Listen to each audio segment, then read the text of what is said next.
지금부터 한쪽 벽에 도배하는 모습을 영상으로 담아보겠습니다. 제일 먼저 해야 되는 건 도배 풀을 바르는 거예요. 근데 되도록이면 풀 바른 벽지를 사세요. 그게 훨씬 나으니까.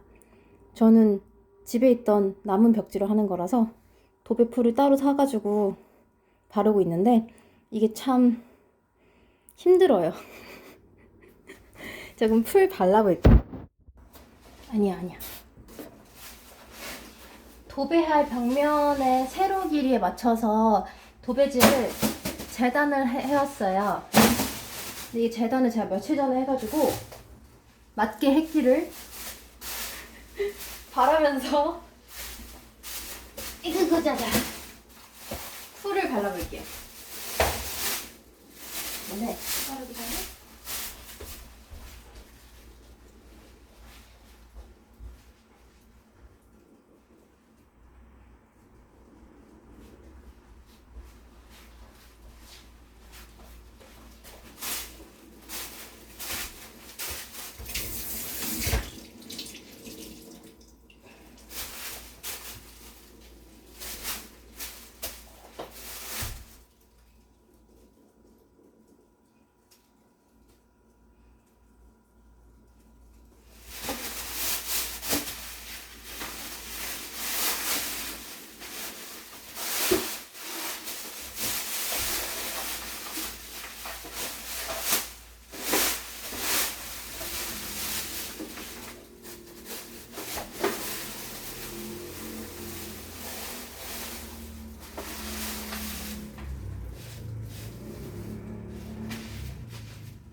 도배풀은 그냥 이분하게 발라주기만 하면 됩니다. 근데 제가 한번 해보니까 제일 가장자리를 신경 써서 촉촉하게 발라주는 게 중요하더라고요. 그래야지 다 하고 나서 얘를 숙성시킬 때 마르지 않아요. 근데 몇 번 말씀드렸지만 제가 하는 건 참고하지 마세요. 전문적인 그런 게 아니라서.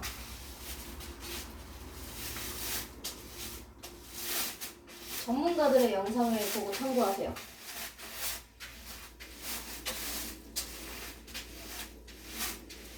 이거 그냥 하지 마세요. 되도록이면.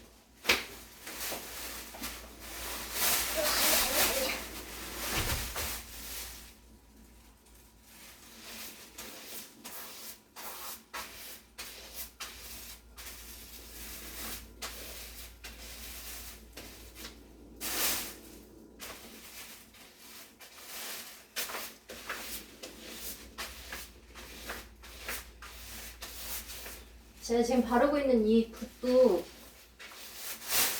풀붓이 아니에요. 그냥 페인트 붓인데 풀붓은 훨씬 넓어가지고 더 빨리 바를 수 있을걸요?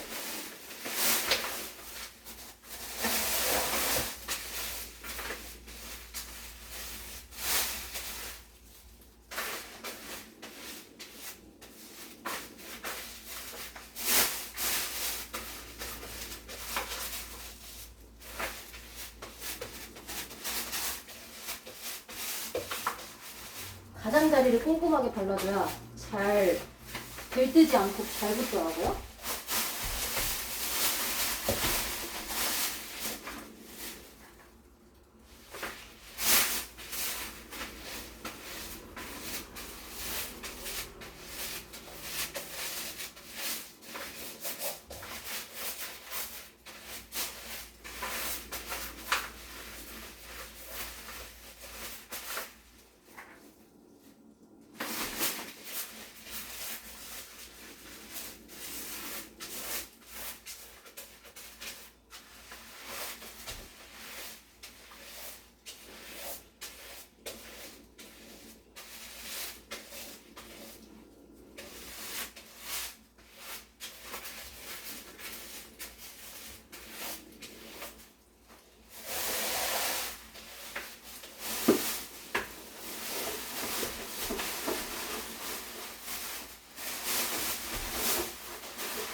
이렇게 잘 발랐으면, 전 이게 제일 어렵던데, 얘를 접어가지고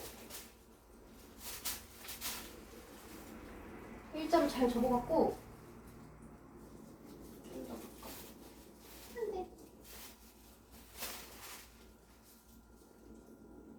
이게 그 영상에서는 숭덩 접던데 저는 그렇게 잘 안 돼요.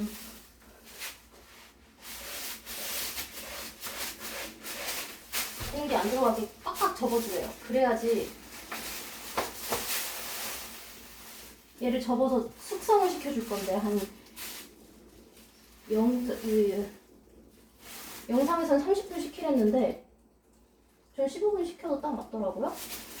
그래서 전 15분 시킬 건데 엽서를 딱 맞게 붙여주지 않으면 공기가 들어가서 그 사이에 풀이 마르더라고요.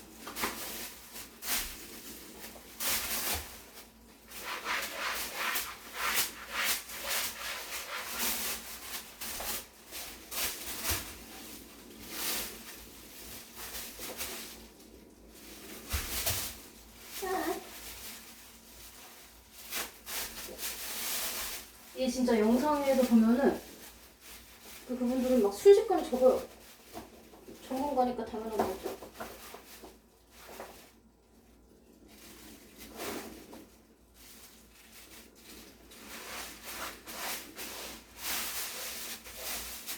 이렇게 접어도 괜찮은 게 펼쳐서 잘 눌러서 바르면 그 자국은 없어지더라고요.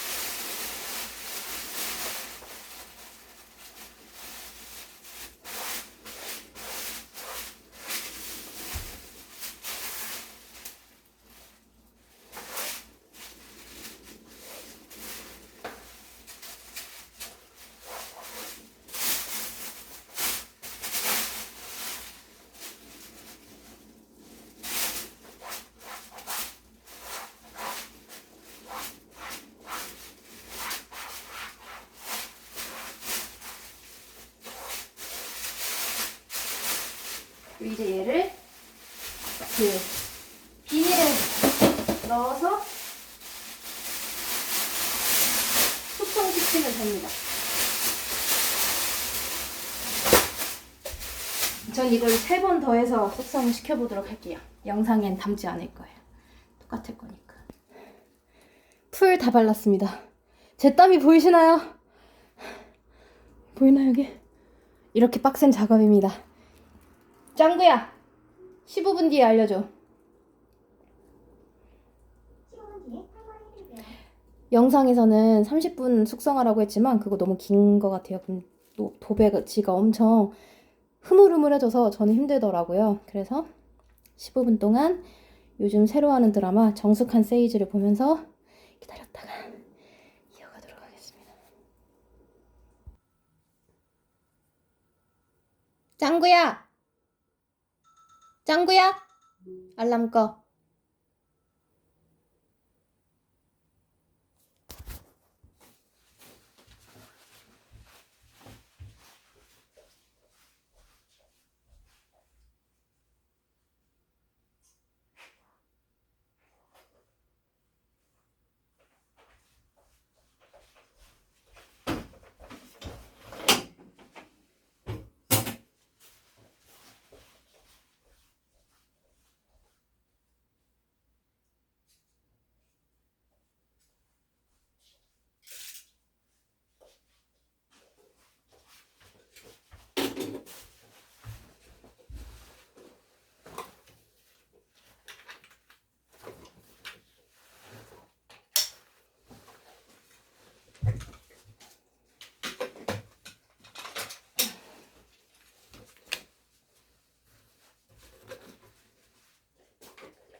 일단은 실리콘을 싸야 할 곳을 싸야 합니다. 그리고 영상 찍을 때 저 심심하니까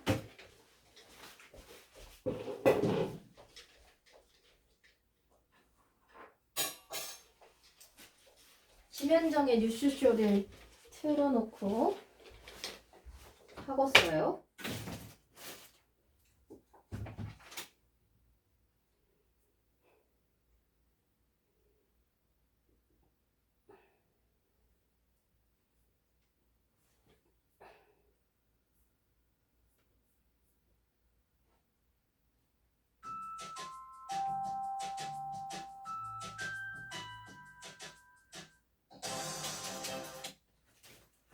순서 실리콘으로 채워야 할 곳을 채우고 그 다음에 접착력을 높이기 위해서 가생이에다가 모공풀 바르고 그 다음에 벽지를 바르고 끝입니다. 벽지 작업은 은근 굉장히 재밌어요. 빡셀 뿐이지. 이제 진짜 시작.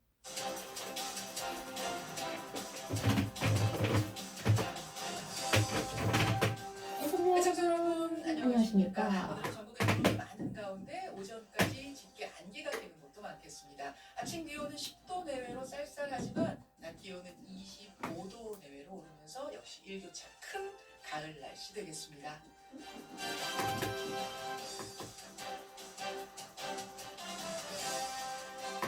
한강의 기적, 김현정의 뉴스쇼가 선정한 오늘의 키워드입니다.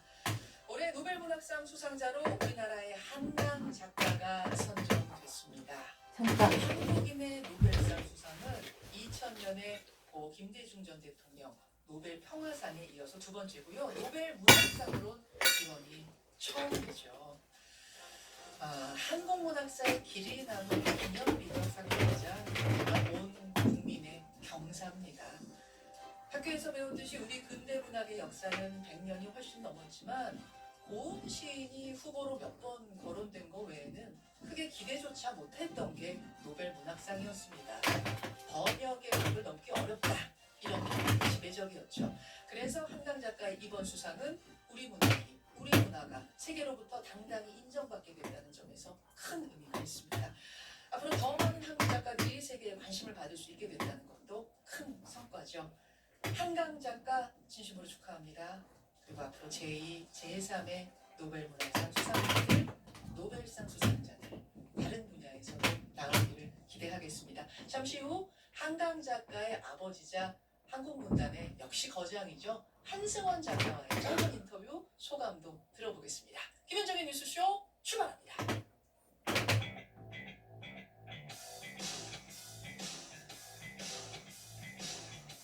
오늘 아침 뉴스 연구소. 오늘 아침 뉴스의 맥을 짚어드리는 지하뉴스연구소, 오늘도 두 분의 연구위원 함께합니다. CBS 이정주 기자 그리고 김준일 시사평론가, 어서 오십시오. 안녕하세요. 예, 첫 뉴스, 정말 오랜만에 기쁜 뉴스로 시작합니다. 네, 우리나라 첫 노벨문학상 한강 작가의 노벨문학상 수상은 사실은 이번에는 문단에서도 평단에서도 크게 기대하지 않았었거든요. 네. 그랬기 때문에 더 기뻤고, 어제 저도 이 속보를 들으면서 막 소리를 질렀습니다. 정리를 좀 해주시죠. 네, 그 우리나라 여성 작가죠. 한강 씨가 한국인 최초로 노벨문학상에 수상했습니다. 스웨덴 한림원은 어제 저녁 생중계에서 올해 노벨문학상 수상자로 한국의 작가 한강을 선정했다고 했습니다. 예. 선정 배경에 대해서는 이렇게 설명했는데요. 역사적 트라우마에 맞서고 인간의 삶의 연약함을 드러낸 강렬한 시적 산문, 그리고 자기 작품에서 역사적 트라우마와 보이지 않는 지배에 정면으로 맞서며 인간 삶의 연약함을 드러낸다. 육체와 영혼, 산자와 죽은 자 간의 연결에 대해 독특한 인식을 지니며 시적이고 실험적인 문체로 현대 산문의 혁신가가 됐다. 현대 산문의 혁신가가 됐다라는 평가를 스웨덴 한림원이 내놨습니다. 한강 작가도 기대를 못했다.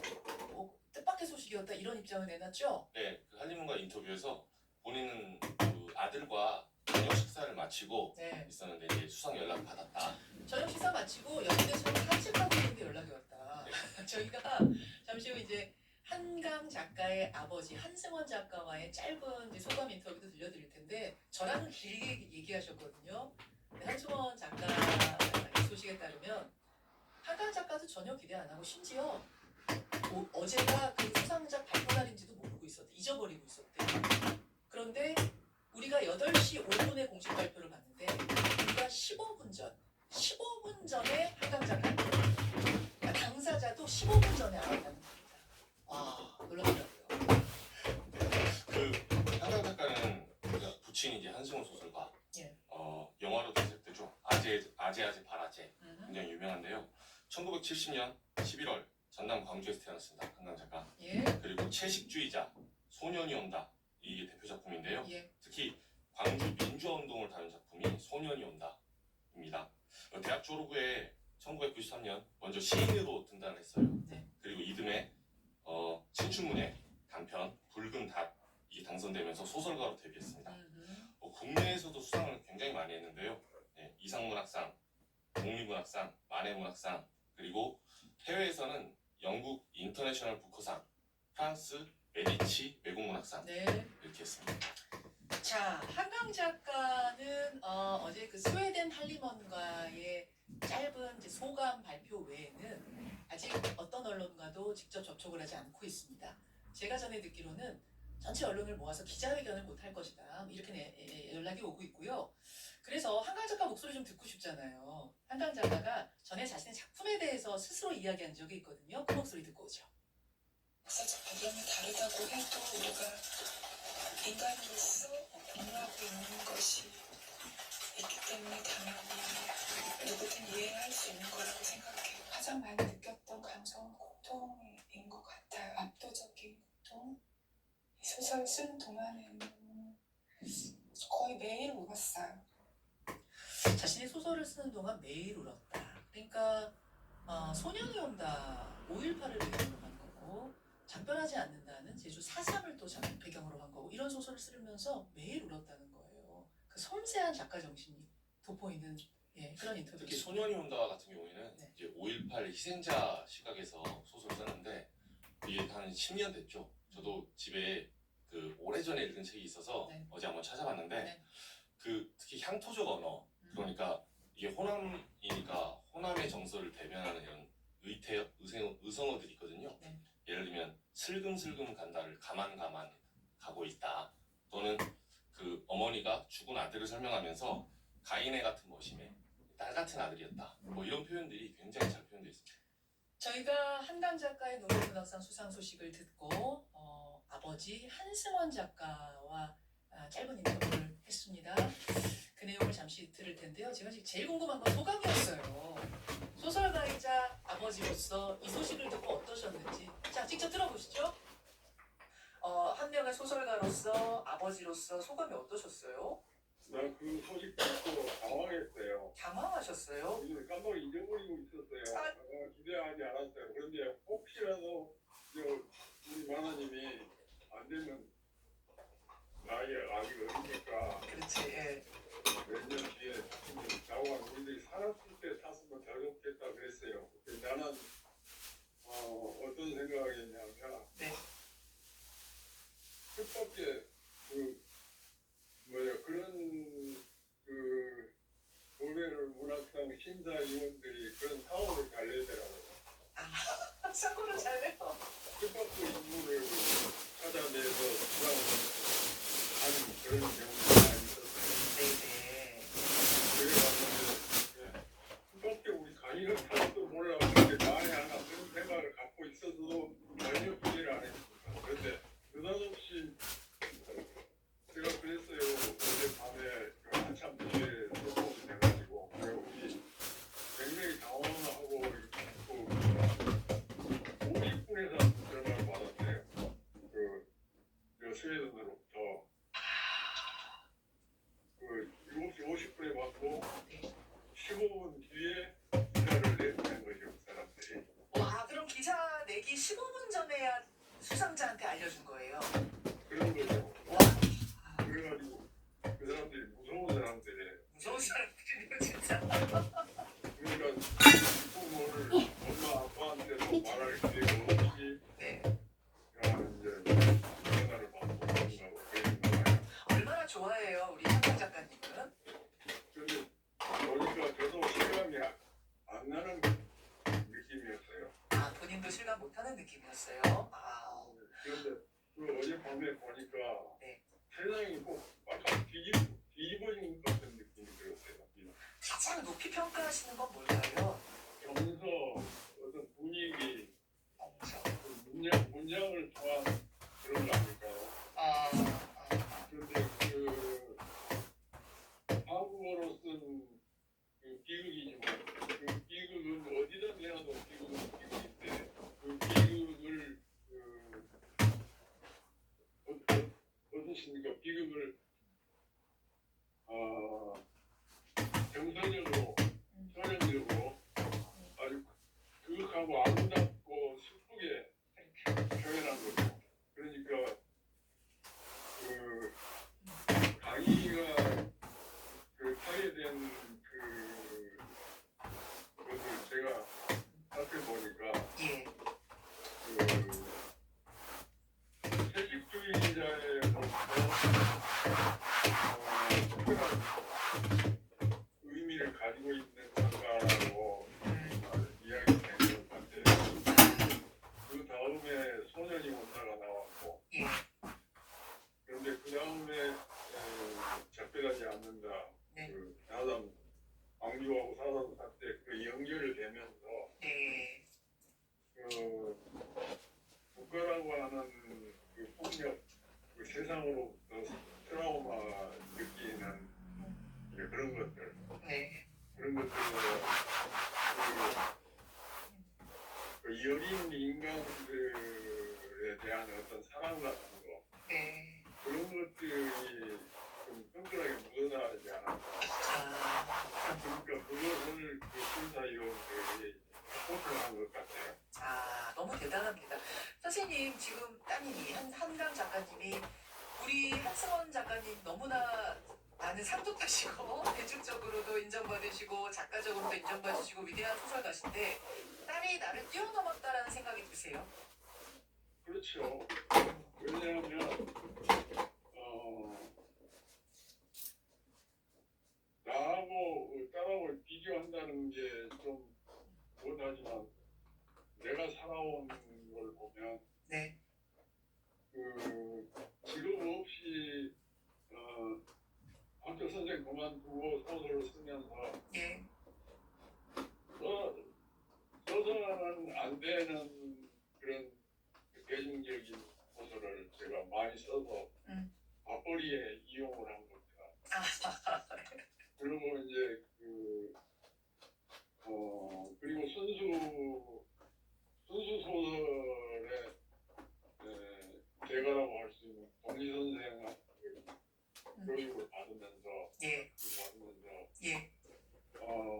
순수 소설에 대한 소설 어떤 것인가를 알고 있었기 때문에 예. 이제 그런 소설을 쓰려고 애를 썼어요. 예. 그러니까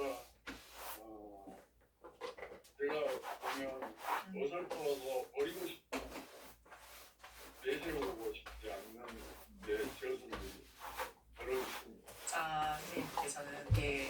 그래서 그러한 저하고 강의 소설을 이쪽을 보면 네. 강의 소설은 하나도 버릴 게 없어요. 하나도 버릴 게 없어요.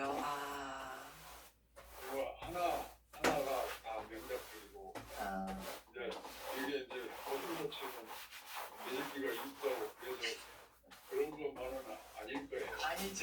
그럼요. 그런 소설을 보는 한 냉정하게 네. 예.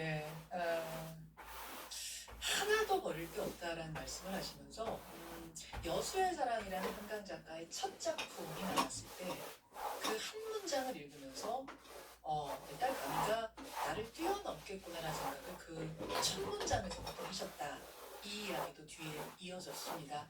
한승원 작가도 대단한 작가시죠. 김동리 문학상, 이상 문학상, 한국문학작가상, 한국소설문학상 이런 것들을 다 수상한 대작가신데 딸이 그것을 뛰어넘었다는 것에서 나는 딸에 비할 바가 아니다. 이렇게 겸손하게 또 말씀하시는 부분도 굉장히 인상적이었어요. 김준일 평론가. 한성원 작가 굉장히 훌륭하신 분인데 어쨌든 뭐 노벨상 수상자인데 이야기는 좀 어려워지지 않았나 뭐 생각이 듭니다. 그것도 기꺼이 기뻐하실 것 같아요. 예, 기뻐하시겠죠. 구순도치가 제 자식 뭐이 얘기도 하셨는데 이게 진짜 얼마나 이게 이변이었냐면은 예. 이게 노벨문학상 같은 경우에는 베팅 사이트가 있어요. 유럽에나 이런 데, 맞아요, 외국에. 있어요. 근데 아예 한강 이름이 없었습니다. 이번에 없었어요. 없었어요. 아예 배당률이 그러니까 숫자가 낮으면은 이제 받을 가능성이 높은 건데 쭉 있고 뭐 아시아, 중국 작가 막 다 들어와 있는데 한강이 아예 없었다라는 거는 이번에는 한강이 훌륭한 작가고 뭐 맨부커상이나 뭐 최근에는 뭐 올해 3월에는 프랑스 에메김의 아시아 문학상, 작년에는 뭐 메디치상, 외국 문학상 이런 굉장히 훌륭한 상들을 수상했지만은 아직은 아니다라는 정서가 지배적이었는데 그 정도로 어떤 그 한강의 문학적 타워성. 그러니까 이거를 산문인데 운문처럼 쓰는데 역사의식이 굉장히 이렇게 뭐 광주 민주항쟁이라든지 제주 사삼이라든지 이런 것들이 반영되는 것을 굉장히 탁월하게 봤다라는 거고 에이프정신 같은 경우에는 한국의 어떤 문화, 영화 기생충이라든지 드라마 오징어 게임 같은 이런 어떤 양극화 아니면 어떤 역사의식 이런 것들을 한국의 콘텐츠하고 같이 묶어가지고 이렇게 비교하기로 했습니다. 그리고 또 하나 문학계에서 얘기가 많이 나오는 거는 번역을 잘해서 그렇다. 그러니까 번역을 예전부터 그러니까 우리가 노벨상을 받기 노벨문학상을 받기 위해서 번역을 굉장히 열심히 해외에 이제 하기 시작했거든요. 그래서 한국문학번역원의 지원으로 28개 언어로 76종의 책으로 이제 한강 작가께 출간이 됐어요. 그러니까 이거를 다 읽어본 사람들이 또 평가를 제대로 하기 시작했다 이런 뭐 지적도 있습니다. 맨부커상을 수상했던 그 당시부터 함께한 작가가 있어요. 그 작가가 데보라라는 작가인데 번역가인데 이 번역가가 영국에서 어린 시절을 살았고 한국의 서울대로 유학을 가서 7년 동안 한국에서 공부했어요. 그러면서 탁월하게 한강의 작품을 영어로 잘 표현해냈다, 구사해냈다. 이렇게 한승원 작가께서도 인정을 하시더라고요. 좋은 번역가를 만나는 것도 복이었다 이런 말씀을 하시더라고요. 예, 뭐 이제 앞으로도 그러면 이제 사실 우리가 고음이나 소리가 붙지 않겠느냐 이런 얘기가 있는데 이렇게 조금 한강 작가나 이제 상대적으로 젊은 작가들이 받았다면은 또 우리가 또 주목할 만한 작가들을 많이 작품들을 번역을 해야 되지 않나 그런 생각이 들어요. 참 좋은 소식으로 시작할 수 있어서 좋았습니다. 한강 작가의 노벨문학상 수상 소식 첫 소식으로 전했고요. 두 번째 이슈 넘어가죠. 네, 윤한독자 주도문학상. 예, 윤석열 대통령과 한동훈 대표 어제도 저희가 잠깐 전해드렸습니다만 독대가 확정된 것은 이제 봐도 되는 거죠? 네, 10월 16일 재보궐선거 이후죠. 예. 윤 대통령과 이제 한동훈 대표가 독대를 하기로 했는데요. 후속 보도를 좀 보니까 언론 보도들이 이미 윤 대통령이 동남아 순방을 위해 출국, 그러니까 일요일이었죠. 지난 예. 6일에 이미 독대를 수용했다. 그리고 재보선 이후에 하자 이렇게 전달했다고 합니다. 그래서 한동훈 대표는 재보선 유세 과정에서 진짜 무기다. 그리고 민심에 따라 행동해야 된다. 이런 식으로 경고성 좀 멘트를 냈거든요. 네. 이게 독대 전에 의제를 선점하기 위한 압박용 아니야? 이런 해석이 좀 나오고 있습니다. 이 평론가. 예. 그냥 독대. 사실은 그동안 계속 뻔히 잡았으니까 그러다 보니 여러 해석을 나올 수밖에 없는데 수용 자체가 어떤 메시지 아니냐라는 어떻게 보세요? 그러니까 뭐 어제도 좀 설명을 드렸지만은 이제 소위 말하는 이제 가별관계 아쉬운 게 누구냐 이제 바뀌었다 어느 정도 힘에 뭐 역전이 되거나 균형이 맞춰졌다 그러니까 이제 그래도 회의해서 서로의 아쉬운 부분을 얘기를 할 수가 있냐 뭐 얘기가 나와요. 근데 좀 당에서는 좀 시끄럽습니다. 예를 들면은 윤상현 의원이 지금 한동훈 대표가 얘기를 하는 게 너가 자제해라라는 식으로 그거는 본인이 고약한 거니까 그거 하라라는 거하고 검찰 쪽에 지금 얘기를 하고 있거든요. 국민의 눈높이를 얘기를 하면서 기소하라는 말을 하진 않았지만 사실상 기소하라고 일종의 뭐 압박 아니냐 뭐 이런 얘기까지 지금 나오고 있어요. 표현하자면 도이치모터스 주가 조작 사건의 이제 마무리가 이르면 이번 주, 늦어도 다음 주면 될 거 아닙니까? 거기에서 기소냐 불기소냐, 김건희 여사를 기소할 거냐 불기소할 거냐 이제 그런 얘기를 해주잖아요. 네, 그거와 관련해서 이제 구도가 계속 나오니까, 그러니까 뭐 아직 언제 할지는 모르는데 사실은 그게 확실히 밝혀진 건 아닌데 그 채널A 뭐 단독이라고 해서 붙인 거는 다음 주에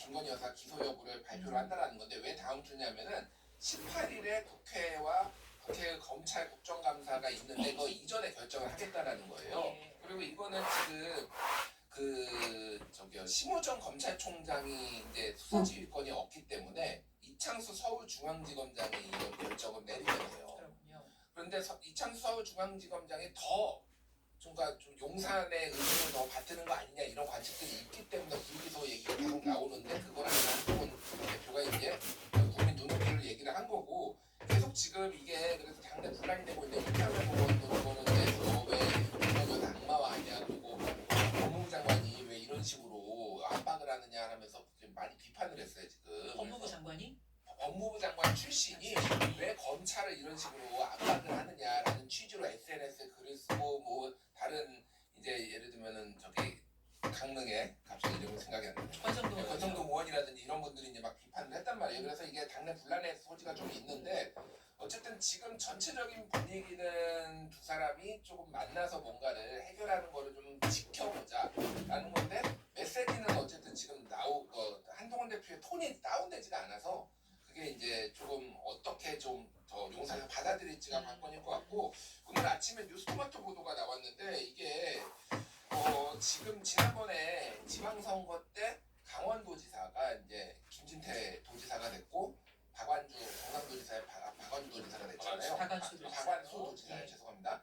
근데 두 사람의 공천 과정에 명태균 씨가 개입을 했고 김건희 여사의 입김이 있다라는 게 관계자 증언으로 나왔어요. 익명의 관계자입니다. 그래서 정황을 얘기를 하면 물론 물증이 없기 때문에 파악력이 좀 떨어진다라고 볼 수도 있는데 어쨌든 원래 윤한홍 의원이 경남지사 나오는 걸로 다 그때 당시에 보도도 나오고 있는데 갑자기 불출마를 해가지고 그 배경이 뭐냐라는 건데 그게 김건희 여사 쪽에서 뭐 이제 불출마를 사실상 권유하거나 주저앉힌 거 아니냐. 근데 그 뒤에는 명태균이 있었다. 이런 두 사람의 합작이다라는 거고 김진태 후보도 사실상 원래 배제됐거든요. 경선에서.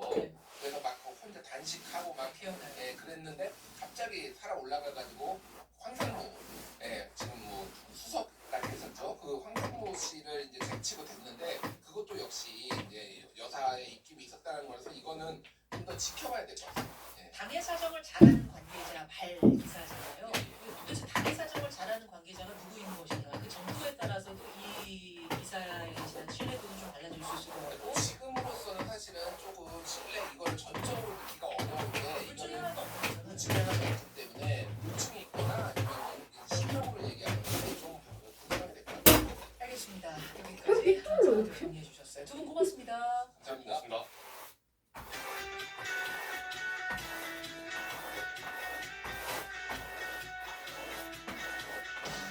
오늘 아침 가장 뜨거운 인터뷰 여러분께서는 지금 김현정의 뉴스쇼를 듣고 계십니다.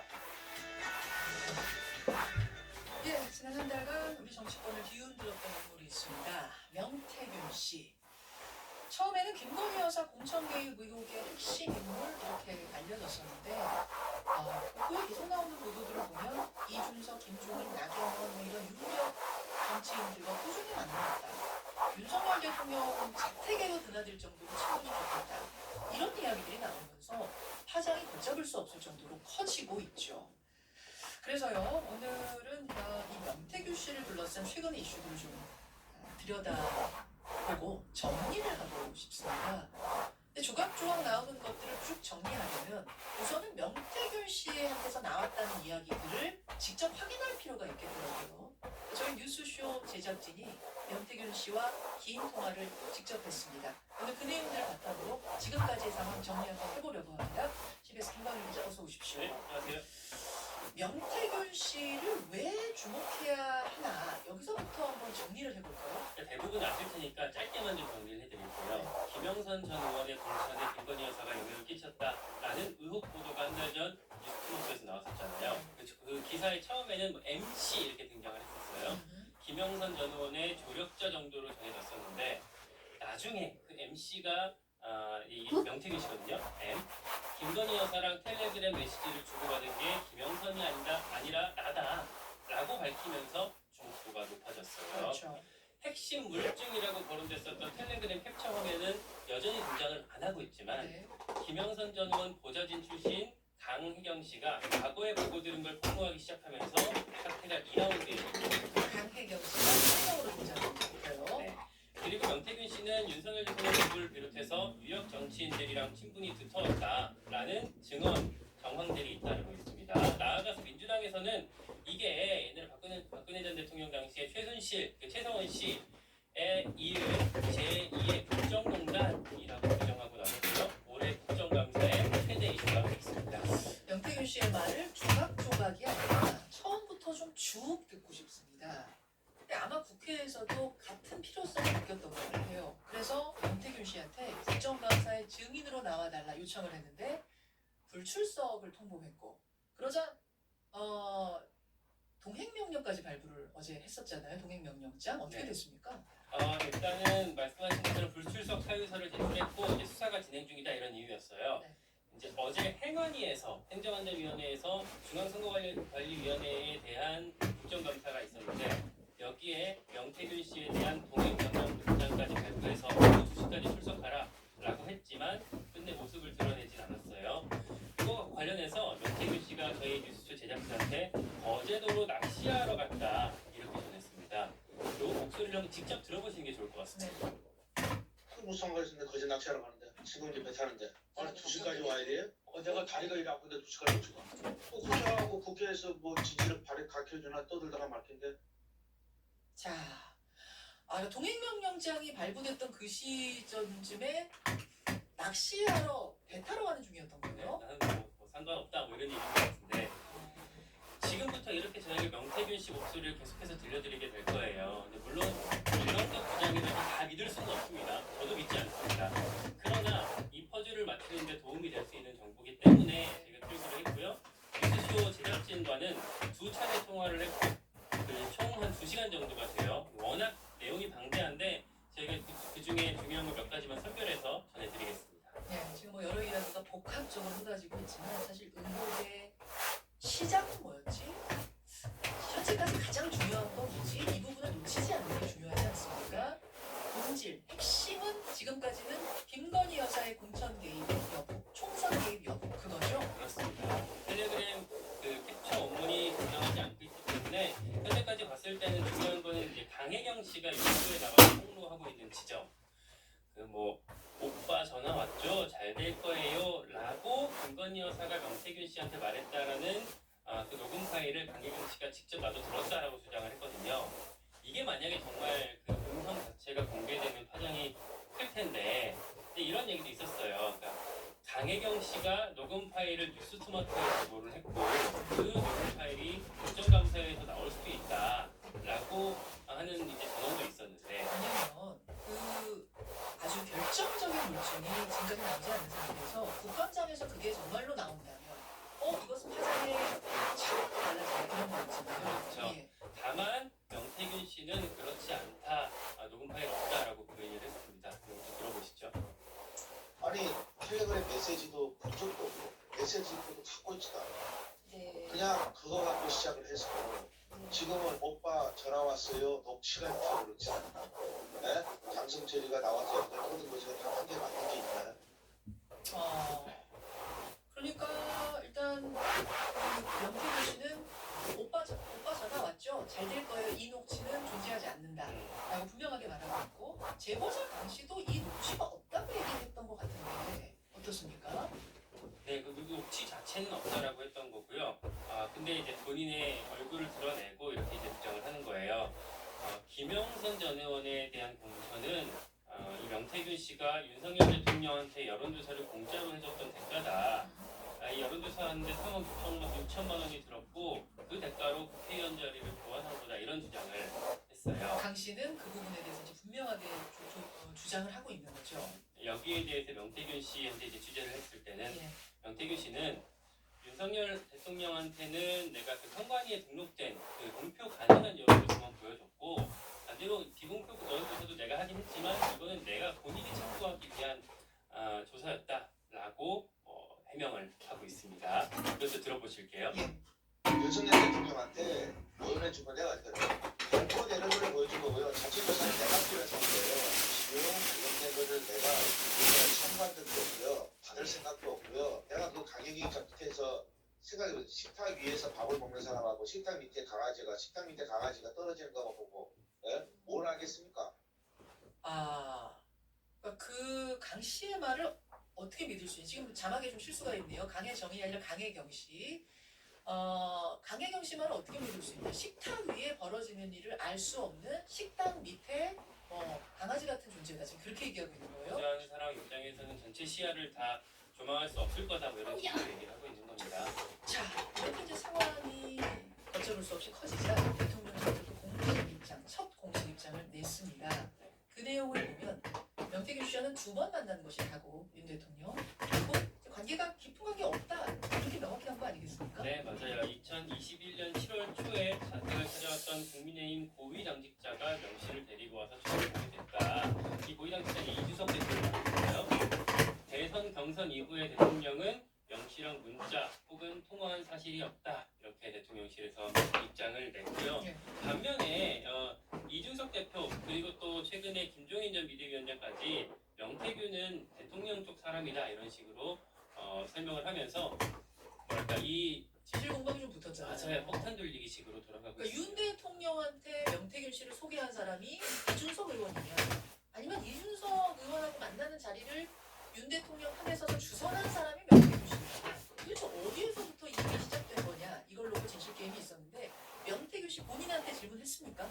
했습니다. 그러나 누구를 어디서 어떻게 소개했는지 이 부분에 대해서는 보이지 않았어요. 근데 지금 아까 말씀드린 것 중에서 대통령 부부와 그 이후까지 연락을 주고받았는지 이 부분에 대해서부터 제가 물었는데 거기에 대해서는 이렇게 답을 했습니다. 들어보실게요. 차라리 이준석 대표한테 물어보는 게 나을 것 같은데 이준석 대표는 거짓말을 하지 않았어요. 이준석 대표는 거짓말을 하지 않았어요. 이준석 대표한테 물어보세요. 이 얘기는 뭐예요? 그럼 이준석 대표 주장이 맞다라는 걸 얘기한 거 아니에요? 그렇죠. 이준석 대표가 대통령실의 주장은 새빨간 거짓말이다 이렇게 말한 적이 있었거든요. 그러니까 윤석열 대통령 취임한 이후에도 그러니까 2022년 10월이랑 11월에도 명태균이랑 김건희 여사가 주고받은 메신저 대화를 내가 본 적이 있다라고 이준석 대표가 얘기했었기 때문에 여기 자, 또 한 가지 짚어볼 거는 대통령이 명태균 씨와 연락을 끊게 된 계기가 국민의힘 정치인이죠. 윤한홍 의원의 조언, 그 거리를 좀 두셔라. 이 조언을 들은 후에 끊어 끊게 된다. 이거 아니겠습니까? 네. 이 부분은 어떻게 윤한홍 의원도 그렇게 말을 했고 또 대통령실 입장도 그랬는데 명태균 씨가 제작진한테 했던 얘기는 좀 달랐습니다. 그러니까 그 윤석열 대통령이 본인한테 명태균 본인한테 전화해서 당신을 윤한홍보다 더 신뢰한다라고 말했다고 주장을 했어요. 요건 일단 직접 들어보시고 저희가 같이 얘기하는 게 좋을 것 같습니다. 예. 나한테 그 말했던 대통령이 전화와가지고 나는 이말을 이렇게까지 보시시냐고 내가 유라리아 제가 박살을 안 줬지 대통령이 나한테 전화하고 내가 박살나고 지가 나한테 사과하고 그 다음날 전화 사과하고 미안하다고 죄송하고 잘못했습니다. 잠깐만요. 지금 말이 좀 빨랐는데 그러니까 무슨 소리예요? 대통령이 전화를 해가지고 윤한홍보다 명 박사를 훨씬 신뢰하고 좋아한다 이렇게 얘기를 했고 윤한홍 의원이 박살났다? 그리고 윤한홍 의원이 나한테 사과했다라고 주장을 한 거예요. 자, 이 주장에 대해서 윤한홍 의원 측에 확인하셨습니까? 확인했죠. 했습니다. 윤한홍 의원 쪽에도 얘기를 확인을 했고 용산 쪽에도 확인을 했는데요. 양쪽 다 말이 안 되는 얘기다. 가장 티나 한 얘기냐 이렇게 했어요. 대통령실 같은 경우에는 제가 여러 관계자한테 이 사건 이제 취재하면서 계속 이제 물어보고 있는데 다들 확인 자체가 안 된다. 일방적으로 계속 주장하고 있는데 그런 내용들을 일일이 대통령한테 다 물어볼 수 없지 않느냐 이런 식으로 지금 설명을 하고 있었습니다. 명태균 씨가 그리고 윤한홍 의원한테는 특별히 좀 더 어떤 섭섭함들을 표현을 했어요. 이것도 듣고 얘기를 하겠습니다. 그런 일 하지 않습니까? 내가 자기가 사장이야. 내가 정말 열심히 일했어. 근데 내 몸에 기름 냄새가 땀 냄새가 나. 자기를 위해서 그렇게 열심히 했는데. 그런데 나보고 하는 말이 냄새 난다고 저리 가라. 그 말밖에 돼요? 그 말밖에 더 돼요? 그거 딱 기사 넣어주세요. 뭐 윤한홍이가 처음에 국회의원 나왔을 때 개소식에 건진법사가 왔어요. 알아요? 나중에 돼서 건진이 막 문제될 때 그 사람 거저 벌써 본것 같은데 난 윤한홍 원래 개소시 일 때 안 가요. 근데 그 사람이 뭐 무슨 일 때문에 그때 갔는데 그 건지란 그 사람인가 싶은데 채찍을 하고 그러면 맞대. 자, 지금 뭐 윤한홍 의원에 대해서 명태균 씨의 주장이 이러하다는 건가요? 윤한홍 의원은 전혀 사실 부분이다. 언급할 가치도 없다 지금 그런 내용이죠. 그런데 윤한홍 의원뿐 아니라 여러 여권 인사들, 또 거물급 인사들의 이름이 많이 등장하고 있지 않습니까? 그런 부분에 대해서 질문 좀 해봤나요? 했고요. 그러니까 우리 제작진과의 통화에서도 이제 명태균 씨는 사실 아주 다양한 정치인들 이름을 거론하면서 뭐 본인이 어떤 선거에 영향력을 끼쳤다, 내가 뭐 많이 갖고 있다 이런 점들을 강조를 했었거든요. 네. 다만 이걸 저희가 다 들려드리기에는 좀 문제가 있을 수 있고 그래서 해당 정치인이 어떤 발언을 이미 했던 경우 혹은 저희 취재로 반론이 바로 확인되는 경우 여기에 해당하는 예. 정치인에 대한 내용만 저희가 좀 정리해서 들려드리겠습니다. 자, 크로스 체크가 되는 부분들 들어보시죠. 제가 그러면 여태까지 후원증이 있고 사람들한테 과대망상증이 있고 그러면 내가 그 홍준표 문제는 다 까줄까요? 내가 나경원 대표가 나한테 물어보더라고. 내가 나경원 대표한테 당신 지난 서울시장 때 어떻게 죽은지 알아야 될 거 아니야. 그래서 잘했지. 아니 다음번에 서울시장 나오면 또 그렇게 똑같이 죽을 건데 그러니까 내 말을 듣더라고요. 10년 동안 놀고 있는 오세훈이 현직 국회의원, 전직 국회의원 그냥 지원 한 명 없었는데 어떻게 됐을까요? 내가 대한민국 국민을 15일을 속였어요. 모든 정치, 모든 언론이 하여튼 뭐 다 국민들을 15일 동안 딱 속였죠. 이준석 대표도 제가 1등 된다고 생각했겠어요? 이준석을 당대표 만들고 나서 대통령 만들면 그런 거 아니에요. 제일 쉬워요 대통령이. 자, 지금 명태균 씨 지금 말을 들어보면 오세훈 서울시장도 본인이 만들었고 이준석 당대표도 본인이 만들었고 나경원 의원 서울시장 떨어졌을 때 그거 왜 떨어졌는지 아냐고 했더니 나 의원이 아무 말도 못하더라. 뭐 이런 이분들 각각한테 이거 다 확인해 보셨습니까? 네, 그러니까 이미 이제 이분들의 입장이 나와 있는 것도 있고요. 이를테면 홍준표 전 대표 같은 경우에 대구시장 같은 경우에는 직접 페이스북에 썼었어요. 선거 브로커가 언젠가 일을 낼 줄은 알았지만 이렇게 파장이 클 줄은 예상을 못했다. 검찰이 수사해서 진실 규명해야 한다 이렇게 입장을 냈고요. 예. 나경원 의원 같은 경우에도 한 차례 만난 적이 있긴 하다. 얘기만 들었다. 이준석 대표랑 경쟁에 있었던 전당대회 때 명태균 씨가 관여한 여론조사 결과로 내가 타격받은 경험이 있어서 만났을 뿐이다 이렇게 입장을 냈고 네. 오세훈 시장 같은 경우에는 이제 서울시 통해서 입장을 냈는데 김영선 전 의원 소개를 받았고 관계를 이어가지는 않았다 이렇게 입장을 발표했습니다. 이준석 의원 같은 경우에 이제 제가 방금 전에 직접 확인을 했는데 근거가 있는 얘기냐, 그러니까 내 당대표를 본인이 만들었다는 게 근거가 있는 얘기냐, 이거 갖고는 의미 없는 얘기다 이렇게 일축을 했습니다. 자, 뭐 명태균 씨와 알고 지낸다는 자체가 죄가 되는 건 아니죠. 네, 그리고 조언을 선거 기간에 두루두루 듣는 것 자체가 문제가 있는 것도 아니고 뭐 그런 일이야 당연히 선거 국면에 얼마든지 있을 수 있는 일이니까. 다만 우리가 지금 본질을 잊지 말아야 될 것은 그래서 명태균 씨를 통해 김건희 여사가 정말 공천 개입을 한 것인가?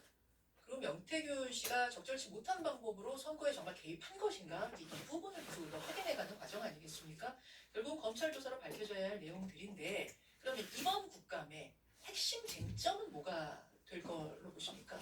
일단은 지금 말씀하신 것처럼 공천에 개입했는지 혹은 어떤 주요 정책의 의사결정에 참여를 했는지 혹은 어떤 경선 과정에서 선거 과정에서 정치인들이 선거 전략을 짜는 데 있어서 이 명태균 씨가 했던 말에서 그친 것이 아니라 정말 선거 전략에 어떤 변화가 있었는지 예. 영향을 끼쳤는지 부분이 파악이 되어야 할 것 같습니다. 명태균 씨는 스스로를 판을 짜는 사람 그리고 그림자 같은 역할을 하는 사람이라는 점을 저희 제작진과의 통화에서 강조했습니다.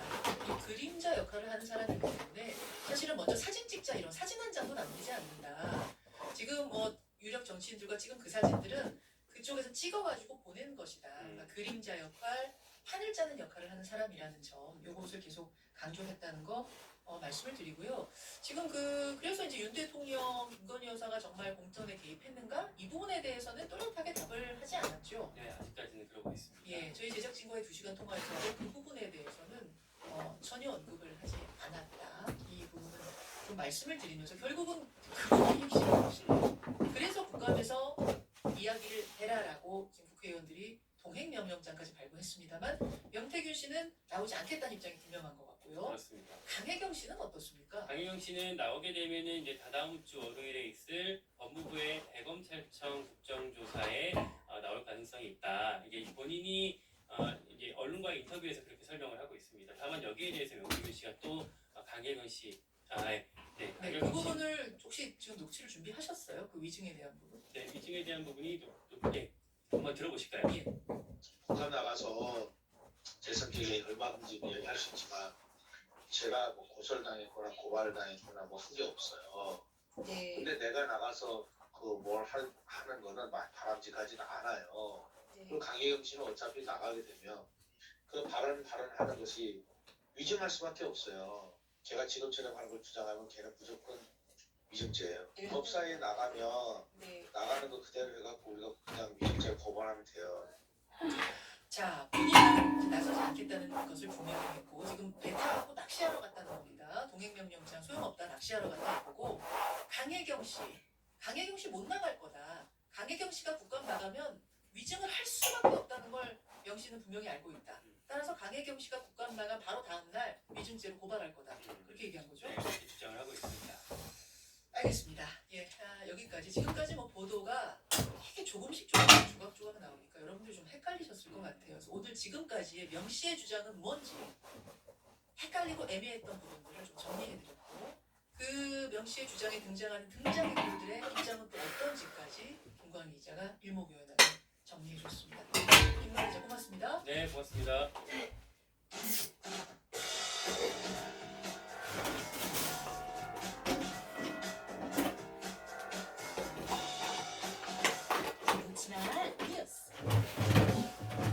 놓치마 뉴스 강승희 씨 어서 오십시오. 안녕하세요. 예, 온라인상의 뜨거운 뉴스들 정리해 오셨어요? 네.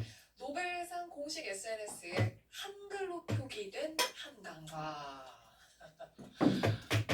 이 소식은 정말 어제도 지금도 가슴 벅차게 봤는데 아니나 다를까 우리 국민들도 온라인상에서도 가장 재밌었죠? 네. 이 작품에 대해서 노벨상 노벨위원회에서 소개하는 내용은 영어로 표기를 했는데요. 그런데 한강, 채식주의자 이 단어만큼은 한글로 정말 의미 있게 표기가 됐습니다. 잠깐만요. 한번 볼까요?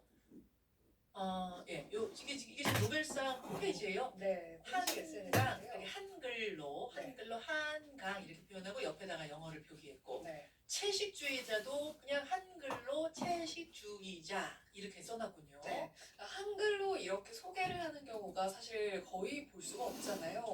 뭐 영어로 대체적으로 표시가 되는데 그런데 여기에 의미 있게 이렇게 한글로 한강과 채식주의자를 표기를 해둔 겁니다.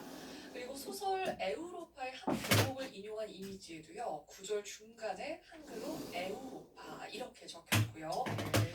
그리고 어제 노벨 문학상 수상 소식이 전해지고 나서 이 한강 작가의 작품도 주문이 폭주했습니다. 교보문고의 실시간 베스트셀러 1위부터 9위까지 모두 한강 작가의 실화 소설이 차지했고요. 9개가 다요? 네. 심지어 사이트가 한때 마비가 되기도 했고요. 진짜요? 그리고 교보문고뿐만이 아니고 그 예스24에서도 1위에서 10위까지 한강의 작품이 싹쓸이를 했습니다. 그리고 채식주의자는 수상 소식이 들린 지 30분 만에 모두 완판됐습니다. 저는 채식주의자 다 읽었는데 첫 작품이라고 한 그 여수의 사랑 그걸 못 읽었거든요. 근데 아까 아버지 한승원 작가가 그 여수의 사랑의 문장들을 보면서 야 얘는 날 뛰어넘겠구나 했던 그 책 한번 읽어보세요. 도대체 어떤 거였을까? 네, 저도 그거는 못 읽어봤는데 근데 이 작품을 구하기가 참 쉽지가 않다고 해요. 왜냐하면 이번에 그 수상을 예상을 못했기 때문에 이 출판사들도 제보를 많이 준비를 해서 있었다고 하거든요. 그럴 수 있겠네요. 네, 그래서 이번에 이 수상이 어쨌든 결정이 됐으니까 책도 이제 좀 더 많이 구할 수 있게 되지 않을까 싶습니다. 진짜 예상을 못했다는 게 뭐냐면 원래 여러분 노벨 문학상에 우리 작가들 예를 들어 고은 시인 같은 분 후보로 오르면 그 앞에 집 앞에 기자들이 진을 치고 있어요. 며칠 동안. 저희도 어떻게 하면 이 인터뷰 잡아놓을 것인가 미리 구상 팍 하는데 이번에는 한강 작가가 얼마 전에 전화번호 그 전화번호조차 확보한 기자가 없었어요. 집 앞에서 진을 치고 있는 거였어요. 그 정도의 오늘 뜻밖의 소식인데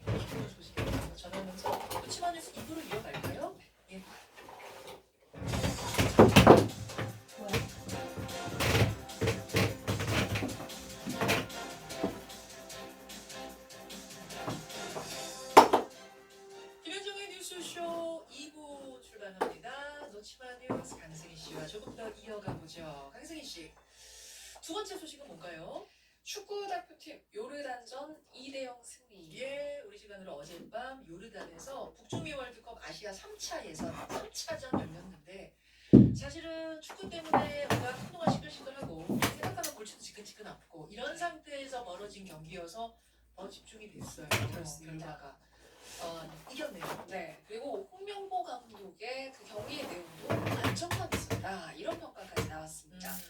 어제 경기에는요 이재성 선수, 오현규 선수가 각각 전반, 후반 한 골씩 넣으면서 2대0 승리를 거뒀는데요. 그런데 요르단전 기억하실 텐데 8개월 전입니다. 클린스만 감독이 이끌던 그 아시안컵 준결승에서 우리나라가 그 요르단을 한 수 아래로 평가를 했는데 그때 0대2 완패를 당했거든요. 맞아요. 그러네요, 진짜. 네, 그때 요르단이 그러니까 사실상 클린스만 감독의 경제 사태를 초래했던 팀으로 여겨져 왔거든요. 아, 그때 그 난리 났던 네. 클린스만 감독 경질까지 이어졌던 게 요르단이었어요. 네, 사실상 그 경기였는데 다시 붙은 거네요. 네, 그 패배를 서력한 경기가 됐습니다. 예. 어제 경기에는 손흥민 선수는 부상으로 출전하지 못했고요. 황희찬 선수는 출전을 했지만 어제 경기 중에 왼쪽 발목 부상을 입으면서 전반전도 다 소화를 못하고 교체가 됐거든요. 그럼에도 불구하고 예상 밖의 경기력으로 안정감을 보여줬다 이런 평가 나왔고요. 대체로 수비가 좋아서 공격도 잘 풀렸다 이런 구체적인 이야기까지 나왔습니다. 네. 홍명보가 15일 저녁 8시 우리나라 용인에서 이라크를 상대로 그 3차에서 4차전을 치르거든요. 여기서 승리를 하게 된다면 북중미의 5분 동선을 넘게 되는 셈입니다. 아, 우리 선수들 멘탈 많이 흔들릴까봐 걱정했는데 선수들이 잘 뛰어줘서 정말 다행이고 너무 좋습니다. 다음으로 가죠. 8,000m급 14좌 완등한 18세 소년. 잠깐만요. 그러면은 8,000m가 넘는 높은 봉우리의 산 14곳을 18세 소년이 정복했다는 거예요? 네. 와. 이거는 그러니까 공식적인 기록이고요. 국제산악 등반 연맹이 인정하는 14개 산이 있거든요. 이 정상을 모두 정복한 겁니다. 네팔의 18살 산악인 리마 린지라고 하는 소년인데요. 현지 시간 9일에 중국 티베트에 위치한 8,027m 이 높이 시샤 통마 이 정상에 오르면서 이 기록을 하게 됐습니다. 14개 그 14개 정상이라고 한다면요. 에베레스트, 안나푸르나, K2 우리가 알만한 그 높은 산들을 모두 오르게 된 거고요. 심지어 이 8,000m급 14좌를 모두 2년 만에 오르면서 또 화제가 됐습니다. 대단하네요. 이 니마린지가 셰르파였거든요. 셰르파는 그 네팔의 산악지대에 사는 민족의 이름이기도 한데 그 우리가 흔히 알고 있는 의미로는 그 대체로 가이드, 진구 네, 이런 역할을 하는 사람인데 최근에는 자기 이름을 걸고 이렇게 기록에 도전하는 셰르파가 늘고 있고요.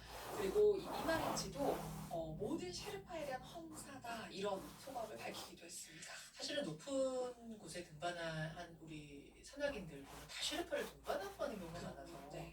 야 셰르파들이 더 대단한 거 아니에요? 이런 얘기를 했었는데 이제 자기 이름을 걸고 네. 기록을 세우는 셰르파들이 등장하고 있고 18세 소년이 세상을 놀라게 하고 있군요. 맞습니다. 대단합니다. 여기까지 강재우 씨 수고하셨습니다. 고맙습니다.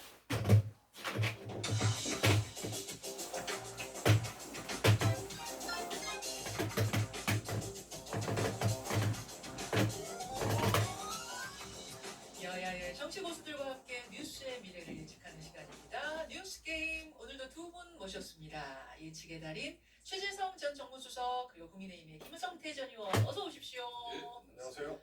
아 노벨 문학상을 우리나라가 타는 날이 오리라 상상이나 했습니까? 솔직히 참 대단한 일이에요. 대단한 일이에요. 이웃나라 일본 같은 경우는 뭐 여러 형태로 다 타잖아요. 맞아요. 물리학, 문학, 뭐 인문사회 다 타는데 우리나라는 김대중 대통령 지금까지 정말 대단한 일을 하는 거죠. 그래서 되게 부러웠잖아요. 아, 그럼요. 엄청 부러웠잖아요. 이번에 문학상을 계기로 이제 과학 분야 정보가 터졌으면 좋겠다. 그렇죠. 기대까지 하면서 우리는 퀴즈를 풀어보죠. 준비되셨습니까? 퀴즈 출발합니다. 1번 문제. 윤석열 대통령과 한동훈 대표가 드디어 독대합니다. 다음 주 재보궐선거 이후에 만난다고 하는데요. 한 대표가 여러 번 요청을 한 끝이다 보니까 이 독대 수용의 의미가 뭐냐 여러 해석이 나오고 있죠. 두 분은 이번 독대의 의미를 어떻게 보십니까? 5글자로 표현해 주십시오. 예, 김성태 사생결단 사생결단 죄송합니다. 고말리 독대. 고말 과자구말리. 자, 잠시 후에 해설 들어보고요. 2번 문제. 요즘 정치권에서 요즘 가장 많이 오르는 정보를 꼽으라면 단연 명태균 씨입니다. 명 씨는 최근 다수 언론과의 인터뷰를 통해서 자신의 입장을 밝히고 있는데요. 다만 국회 국정감사에는 불출석하고 있습니다. 국회에서 동행명령장을 발부한 상태. 과연 명태균 씨는 국감장에 등장할까요? 끝끝내 등장하지 않을까요? 들어주십시오. X 않습니다. 두 분 다 X 드셨습니다. 4번 문제.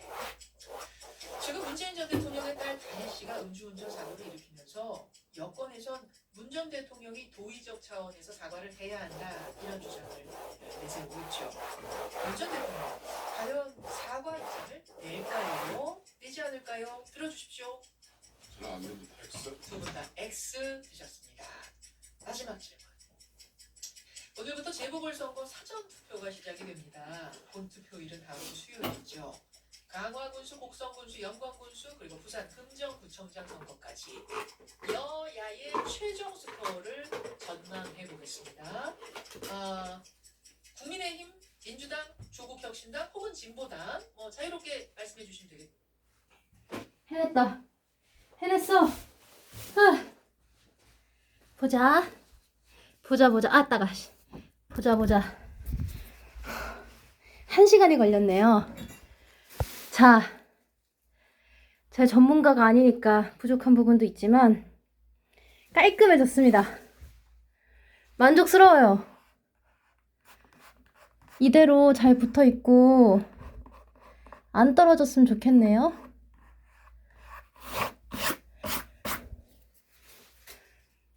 안 떨어지겠지. 좋아.